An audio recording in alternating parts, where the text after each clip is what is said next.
going from the reverse first. Heat detectors, what are they? It's the oldest type of fire detection device. Sprinklers are heat detectors. It uses thermal energy to cause that activation of that device. Um, it comes in varying shapes. Spot detectors, linear, which use convective thermal energy to actuate. They, by and large, used to either use one or the other. Now they tend to use both. They measure a predetermined fixed temperature, known as a spot detector, so they measure that spot, or a specified rate of temperature change, so a rate of rise, ROR detector. Um, by and large, these generally are very reliable. There's very few false alarms. You're not going to, like a smoke detector, you're not going to get dirty over time. Um, every single one's going to have a manufacturer lifespan, but it's going to be a lot longer than any other sort of detector. Low fault alarm rates, low inspection, test, and maintenance requirements. They're not, the negatives, they're not very nuanced. They're best for small spaces or environmentally challenging areas. They're not good. Heat, radiation's given out very quickly. Heat can change. We can get a large, what am I going to try here? The heat can dissipate very quickly, so they're not great for large spaces unless they're in a tighter spacing, and they can have a slower response rate. And so reliable detectors, not the quickest. Unless you got a big fire, but that's a separate issue.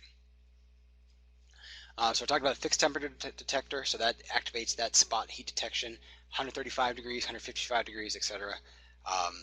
These are usually great for places where a high heat fluctuation is expected, so your rate of rise detector may freak out that you've gained a lot of heat very quickly. So your laundries, your kitchens, anywhere you expect to maybe open an oven and have maybe not 155 degree air come out and hit the ceiling, but a 10-degree change over X amount of seconds, which would cause that rate of rise detector.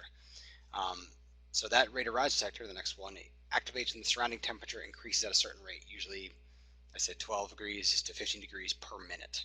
And that's a flaming fire or a area with fast fire growth.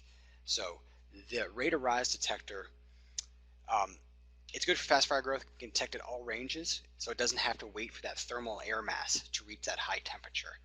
It doesn't have to wait for that 155 degree. It could detect temperatures just past ambient, really, as long as they were growing at that predetermined rate. A lot of the detectors now have both of these combined.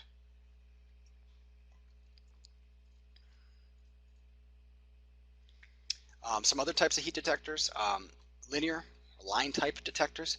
That's a continuous line of heat detection wire. It's typically two pair of wires with one or both of them jacketed by a non-conductive material and sheathed by a resistive jacket. Generally, heat will melt the jacket and it causes the wires to touch and short, which you get an alarm. John, you're right. Yes, I think I talk about that here in about 2 slides, the fire protection, the heat detector spacing coming up, but that is generally a question that's asked. We'll talk about that here. These are great for inexpensive wide area detection or area where damage or construction could occur. These are a little as a dollar per foot to run these things, and you can yank and pull them, so a good tool to use. And then, of course, the combination detector.